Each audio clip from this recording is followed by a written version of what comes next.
안녕하세요. 배신의 장미입니다. 오늘의 사연 시작하겠습니다. 결혼한 지 10년 차 되는 여자입니다. 바로 제 이야기를 시작해 보겠습니다. 대소변 가리지 못하는 지경까지 가신 시아버지 호스피스 보내드리는 데까지 많은 일들이 있었습니다. 시어머니 병원 언제 되는 것이냐 재촉하셨고, 왜 하필 보훈병원을 보내려고 하는 것이냐고 원망하는 시동생까지 가지가지였었죠. 남편이 중간에서 중재를 한다고 하긴 했는데 결국엔 시아버지 일찍 호스피스 못 가는 것도 제 탓이었고, 시설 좋은 곳이면 바로 들어갈 텐데 돈 한번 아껴보겠다고 보훈병원 보내느라 시간 끄는 것이다. 자기 부모였으면 그리 했겠냐고 하면서 갖은 욕을 먹는 사람도 저였습니다. 능력 없고 돈 한 푼 없고 빚만 잔뜩인 시동생. 얼마 전부터 일다운 일을 하면서 돈을 벌기 시작한 듯 했는데 자기 주제에선 돈을 많이 번다 생각을 했나 봅니다.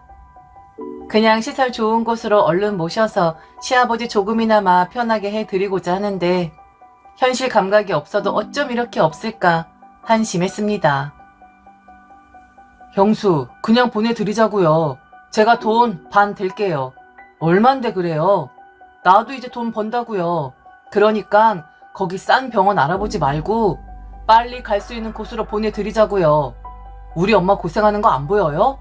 형수 정말 사람 그렇게 안 봤는데 너무 뒤끝 있는 거 아니에요? 돌아가실 양반 괴롭히는 것도 아니고.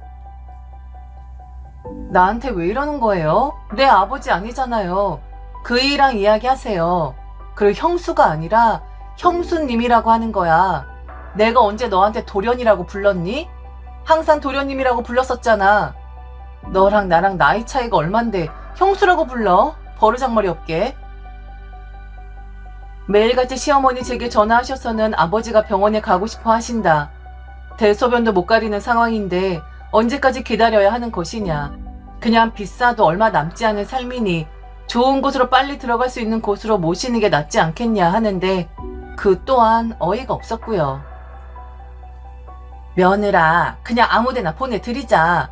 네 아버지 너무 힘들어한다. 그거 지켜보는 나도 힘들고 대소변 보는 사람도 염치 없고 그거 치우는 사람도 너무 비참하고 그냥 보내드리자. 얼마 못 사실 거야. 그러니까 우리 비싸더라도 들어갈 수 있는 곳 있으면 얼른 옮기자. 어? 그러지 마시고 어머니가 보훈병원에 매일 전화를 하세요. 대기자가 얼마나 있는지 사정을 설명하시라고요. 그리고 어머니, 이건 저한테 말씀하실 게 아니라 어머니 아들들한테 이야기하는 거 아닐까요? 왜 자꾸 저한테만 재촉하세요? 그이가 말하지 않았어요? 저한테 이러지 말라는 말? 아니, 우리 아들이 무슨 힘이 있어. 네가 병원비 되는 거잖아. 우리 아들 버는 거 뻔한데 네가 우리 아들보다 돈 더 잘 벌지 않니? 병원비 대주는 사람한테 말을 해야지. 그놈들한테 말해봤자 뭐해. 결정은 네가 하는 건데. 너무 당연하네요. 며느리한테 돈 대라고 하는 게. 저는 그럴 생각 전혀 없다고요. 도대체 몇 번을 이야기하는 거예요?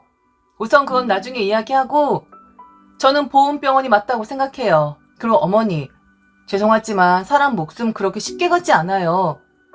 이런 말씀 드려서 죄송하지만 어머니, 저희 친할머니도 5년 사셨습니다. 괴롭고 힘든 거 아는데 다 순리예요. 그리고 지금 이렇게 제게 조금이라도 편하게 해주자라고 말씀하시는 거 너무 염치 없다 생각하지 않으세요? 제가 저렇게 독하게 말할 수밖에 없었던 건 바로 저희 친정 아버지가 요양병원에 입소할 당시 시댁 사람들의 심한 억지 때문이었습니다. 그 당시 가장 심하게 저를 비난하고 욕을 했었던 사람은 바로 시아버지였습니다. 감히 출가 외인이면서 친정의 돈을 빼돌리려고 한다고요. 그때 저도 가만히 있진 않았습니다. 당연히 맞섰었죠. 시아버지는 고래고래 소리를 지르면서 죽으려면 곱게 집에서 죽어야지. 무슨 부귀 영화를 누리겠다고 요양병원을 들어가냐고 저희 친정 아버지를 욕보였던 사람이었습니다. 비난, 힐난, 서슴지 않았었고 결혼한 딸내미에게 짐이 되느니 만일 자기 같으면 주말에 산에 올라가서 뛰어내린다나요? 그렇게까지 말했던 사람이었습니다. 매우 고약한 사람이었었죠. 남편은 그런 시아버지를 말리고 들었지만 워낙 강성인 시아버지의 화를 잠재울 순 없었습니다. 게다가 저도 만만치 않게 시아버지에게 눈 부라리며 대들었기에 시아버지는 더 뛸 수밖에 없었죠. 2년 전년이라는 말 나왔고 제 입에선 아버님이라는 호칭이 아니라 당신이라는 호칭이 나왔습니다. 당신이 뭔데 잘 키워서 돈 잘 버는 딸 만들어 놓은 내 아버지 병원비 하나 못 해드리게끔 하냐고. 돈을 보태달라는 것도 아니고 게다가 잘나빠진 당신 아들 돈 10원 한 장 들어가지 않는 건데 당신이 뭔데 이래라 저래라 나한테 2년 전년 우리 아버지를 욕되게 하는 것이냐 대거리를 했습니다. 그랬더니 시아버지란 사람 그러더군요. 제 돈은 남편 돈이자 바로 시댁의 돈이라고요. 결혼 전에는 네 돈일 수 있으나 결혼을 했으니 이제 시댁에 귀속될 수밖에 없는 것이라고. 그런데 감히 인연이 어디서 시아버지에게 대거리를 하냐고. 이혼 당하고 싶어 환장했냐 하면서 제게 손을 올리려고 하는데 저는 너무 화가 나서 쳐보라고 했습니다. 쳐볼 테면 쳐보라고, 용기 있으면 며느리 한번 때려보라고, 어디 한번 갈 때까지 가보자고 제 머리를 들이밀었었죠. 시아버지 강성인 만큼 저도 만만치 않게 강성이었고 게다가 아픈 친정아버지 욕보이는데 참을 수가 없었습니다. 그 일로 시댁과는 발길 딱 끊었었고 남편과도 이혼을 생각할 정도로 심각한 수준까지 갔었죠. 하지만 속으로는 모르겠지만 겉으로는 제 편인 척하는 남편놈 불쌍해서 그냥 데리고 살고 있었는데 친정아버지 돌아가신 지 5년도 안 되어서 시아버지 대소변 못 가리는 상황까지 오게 된 것이었습니다. 처음 건강이 악화가 되었다라는 소식 들었을 때 저는 모른 척 했었습니다. 내 아버지도 아니고 시아버지와 육탄전 직전까지 갔었던 며느리인데 뭐 좋은 감정 남아있다고 아는 척 하겠습니까? 모른 척 하려다가 남편 봐서 들여다보긴 했습니다. 그리고 솔직한 그런 마음도 있었습니다. 그렇게 건강 자신하더니 당신이야말로 지금 꼴을 봐라. 대소변도 못 가리는 신세 되지 않았느냐. 그러게 남말 그렇게 함부로 하는 거 아니다. 라는 눈빛을 보내고 싶었습니다. 그래도 막상 보니 잔뜩 여의고 거친 목소리 내던 양반이었는데 인간적으로 불쌍하긴 하더군요. 하지만 저는 딱 거기까지였습니다. 그리고 더 하나 배려를 한다면 병원을 알아봐 주는 거기까지만 해주겠다 싶었죠. 시동생 시어머니 생각하는 것처럼 제 돈 드릴 생각 전혀 없었습니다. 그들이 알아서 할 일이지 내 아버지도 아닌데 제가 그분 마지막 가는 길 돌봐드릴 이유 없었으니까요. 그들만 오해를 하고 있었던 거였지요. 남편은 제게 감히 말도 못하는데 참 뻔뻔한 걸로 치면 전 세계 1위 할 겁니다. 2-3달 기다려야 한다는 보훈병원 2주 만에 입소하게 되었습니다. 그날도 일이 있긴 했는데 입소 전 시아버지 들여다보지 않았다고 시어머니 서운하다 했었고 입소 날도 시아버지 보러 오지 않았다고 시동생 제게 며느리 돌이 어쩌고 저쩌고 떠들어대더군요. 무시했습니다. 제가 알아봐 줄 수 있는 거 딱 보훈병원 입소까지였으니 그들 다시는 볼 일 없다 생각을 했었어요. 그런데 바로 그저 주말이었습니다. 이 글을 쓰고 있는 기준으로 보자면 이틀 전이었네요. 시동생과 시어머니 저희 집을 찾아왔더군요. 연락 없이 찾아온 것도 무례한 짓인데 그들은 더 무례한 이야기를 하기 시작했습니다. 남편도 없었는데 말이죠. 흔히 생각한 합가 이야기 아닙니다. 그 정도였다면 이렇게 글을 쓰지도 않았어요. 우선 그들은 제게 서운한 마음도 있긴 하지만 고맙다고 했습니다. 똑똑한 며느리 넉넉한 며느리 둔 덕분에 시아버지 조금 일찍 병원에 들어갈 수 있었던 거라고. 그리고 그동안 시아버지하고 감정 좋지 않을 텐데 그거 다 잊고 마지막 가시는 길 돌봐줘서 고맙다 했습니다. 병원 알아본 거 들여다본 거 맞으니 그 고마운 마음 받겠다 했어요. 그런데 다시 한번 돈 이야기를 하더군요. 확실하게 비용이 얼마가 나올지 모르겠으나 그래도 100만 원 정도이지 않겠냐고. 설령 돈이 더 나온다고 해도 물어보니 그 병원에 들어가면 평균 23일 일하고 하더라. 불행 중 다행으로 돈 1000만 원이 들어간다 해도 당연히 그 정도 나올 리도 없겠으나 일찍 가실 것 같으니 제 부담이 적을 것이라고 다행이지 않냐고 이야기를 하는 겁니다. 어이가 없는 게 아니라 정말 웃겼습니다. 저는 시동생 시어머니 앞에서 까르르 웃었습니다. 너무 웃겼거든요. 계속해서 저는 말했습니다. 내게 돈 이야기는 하지 말아라. 그 이한테 듣지 않았느냐. 돈 이야기 끝날 것 같지 않아서 다음에 다시 이야기하자. 라고 분명히 귀에 딱지가 않도록 말을 했는데 제 부담이 적다니요. 기분 좋게 웃었습니다. 눈치코치 없는 시동생과 시어머니 제가 웃으니 따라 웃으면서 살살 눈웃음 치며 그러더군요. 염치 없지만 하나만 더 부탁해도 되겠냐고. 이것만 들어주면 제 할 도리는 다 끝나는 것 같다고. 이것 또한 그다지 부담되지 않는 것이니 지금처럼 호탕하게 웃으면서 들어주었으면 좋겠다라고 했습니다. 저기 네가 이렇게 환하게 웃으니까 말하는 거야. 우리 며느리 웃는 모습 보니까 참 좋구나. 있잖아. 사실은 우리 집 말이야. 이번에 집주인이 들어와 산다고 해서 집을 비워줘야 하거든.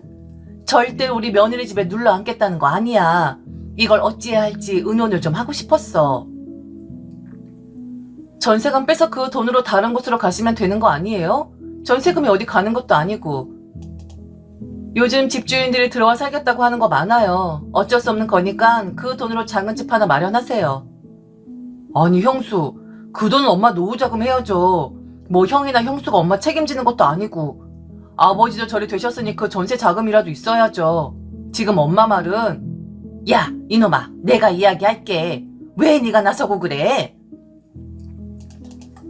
아 엄마, 내가 그냥 이야기할게. 뭘 그렇게 빙빙 돌려서 얘기해. 그러지 마시고 형수가 작은 집 하나 마련해 주던지 아니면 형이 이야기하던데요. 형수 사돈 어른들한테 받은 그 빌라 지금 재개발 구역 되었다면서요? 그 집 비어 있다고 하던데. 엄마 거기에 넣어두면 나중에 이사 비용 같은 거 받더라고요. 제가 다 알아봤어요. 그리고 재개발 이야기 나와도 몇 년 걸리는 거잖아요. 그냥 엄마 거기에 들어가게 하죠. 뭐하러 비워놔요. 그럼 돈도 안 들이고 뭐 다 좋은 거 아니겠어요? 엄마는 전세자금 가지고 노후 자금으로 쓰면 되는 것이고. 안 그래요? 참 이런 식일 때만 알아보고 찾아보고 똑똑한 척을 하더군요. 쥐뿔도 모르는 놈이 말이죠. 그들은 저를 우습게 본 건지 아니면 며느리니까 할 수 없이 다 받아줄 것이라고 생각을 했는진 몰라도 저는 그런 사람이 아닙니다. 어느 정도는 저도 인간이니까. 인간이 같은 거 발휘해서 남도 아니고 그래도 남편이 가족이니까 손해 안 나는 선에서, 제가 피곤하지 않는 선에서 도움을 줄 수는 있어도 그 이상은 절대로 허용이 안 되는 것이었습니다. 어이없어서 웃은 거였는데 그들은 제가 지들을 반기는 것이라고 생각을 했나 보더라고요. 참 사람들이 이렇습니다. 이렇게 눈치가 없으니 그 모양 그 꼴로 살지. 다시 한번 조목조목 따지면서 그들에게 이야기했습니다. 오늘이 우리가 보는 마지막이 될 것이라고. 시아버지 들여다본 건 제가 인간이기 때문에 한 거지 며느리 도리와 노릇하려고 한 거 절대 아니라고 했습니다. 그리고 어느 정도 꼴인지 보고 싶어 들여다본 것이라고 했어요. 그리고 사람이 말을 하면 좀 들어 처먹으라고 했습니다. 솔직히 당신들도 한번 생각을 해보라고. 내가 왜 도와줘야 하고 당신들 사정 봐줘야 하는 것이냐고. 나는 잊지 않았었고 잊을 생각 없다 했습니다. 집이 비워있든 아니면 집이 백채가 된다 하더라도 그 한 채의 시어머니란 사람 들을 이유 없고 그런 말 제게 하지 말라 했어요. 두 눈이 휘둥그레져서는 왜 그동안 아무 말 안 했냐고, 그런 병원비도 대주지 않는 거냐 하길래 기가 막혀서 사람이 뭘 먹고 살면 저리 뻔뻔할 수가 있는 거죠. 눈치가 없을 수가 있는 거죠. 참 기가 막힌 사람들입니다. 계속 이야기하지 않았었냐고. 듣지 않고 눈치 없이 군 건 당신들이고 김치국 마신 건 내가 아니라 당신들이었다. 내가 언제 한번 당신들 앞에서 병원비 되겠다 말한 적 있었냐고. 나는 계속해서 내게 말하지 말아라. 니들끼리 알아서 해라라고 말했을 뿐이다. 니들이 오해를 하고 나를 붙잡고 늘어진 거지 똑똑하지 못한 머리 탓을 하라고 했네요. 아니 그럼 병원비 안 대주면 그럼 우리 보고 대라는 거니? 어떻게 지금 와서 그런 말 할 수가 있어? 네가 알아본 병원이잖아. 23일 일하면서요. 부담 없다면서요. 어머니 남편인데 설마 그 정도 돈도 안 쓰려고 하는 거예요? 그리고 어머니 아들들 있잖아요. 그들이 내야지. 2년 전년 소리 들었던 제가 그 돈을 내야겠어요? 정말 생각 없이 사시네. 형수, 그럼 집이라도 좀 어떻게 해줘요. 엄마 정말 노후자금 없단 말이에요. 그 집 비워 있잖아요. 제가 월세 낼게요. 딱한 사정 고려해서 보증금은 받지 마시고 이건 해줄 수 있는 거죠? 그럼 정말 귀찮게 안 할게요. 됐어요? 정말 너는 내가 몇 번을 이야기해야 하니? 하긴 뭐 너까지 거한테 형수님이란 소리 듣고 싶지도 않으니까. 단도직입적으로 싫어. 왜 내가 그래야 하는데? 나는 그 집 그냥 비워둘 거야. 왜 그러냐고? 내 맘이니까. 나는 배려해줄 생각 없거든? 왜냐고? 니들이 싫으니까. 뭐라고? 너 지금까지 우리 가지고 놀았니? 발벗고 나서면서 막 찾아주고 그러더니 너 우리 갖고 놀았구나? 마음대로 생각하세요. 한 번 염치 없는 사람들은 죽을 때까지 염치 없는 법이거든요. 이것만 도와줘. 딱 한 번만 도와줘 하면서 계속 밀고 들어오죠. 나는 너도 그렇고 어머니, 전 어머니 싫어요. 아버님? 빨리 돌아가셨으면 좋겠어요. 그래서 당신 아내나 당신 막내 아들 저한테 무시받고 사람으로 인정받지 못하고 사는 꼴 꼭 봤으면 좋겠어요. 저 위에서든 밑에서든. 어머니 자꾸 이러시면 남편 보내놓고 점점 늙어가는 두 아들 뒷바라지할 수 있습니다. 그 이도 어머니 품으로 돌려보낼까요? 제가 나쁜 마음 먹기 전에 얼른 돌아가세요. 그리고 다신 오지 마세요. 안 그러면 어머니 평생 능력 없는 아들 둘 끼고 살게끔 만들어줄 테니까. 야, 너도 꺼져. 나불거리는 소리 듣기 싫으니까. 과장되기에 쓴 거 하나 없었고 사실만을 적은 거였습니다. 그날 남편은 약속이 있어서 외출한 상태였었는데 좀 일찍 돌아왔더라고요. 와서는 손이 발이 되도록 빌더군요. 식구들 대신해서 자기가 사과를 하겠다고요. 자기를 버리지 말아달라고 비는데 내 남편이지만 참 이 인간도 이러고 살고 싶나 싶었습니다. 그래도 미우나 고우나 제 비위 건드리지 않으려고 애쓰는 남편. 버리면 제게 무슨 좋은 일이 있겠습니까? 벌이나 받지 않겠습니까? 대신 니들 식구도 다신 내 앞에서 이러쿵 저러쿵 떠들지 않게끔 하라고 했고 절대 그럴 리 없을 거라는 남편의 다짐을 받았습니다. 시아버지 한 달을 못 넘길 겁니다. 시어머니는 그 집 나올 것이고 전세자금 털어서 집 한 칸 마련하겠죠. 뭐 시동생 일하니 지 엄마 생활비 주면 될 것이고 둘이 알콩달콩 잘 살아가면 되겠네요. 마지막으로 제가 할 일은 시아버지 돌아가시면 부조금 하는 것밖에 없겠죠. 10만 원.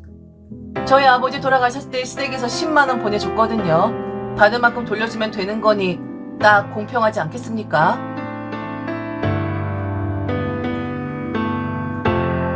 지금까지 들어주셔서 진심으로 감사합니다. 이상 배신의 장미였습니다.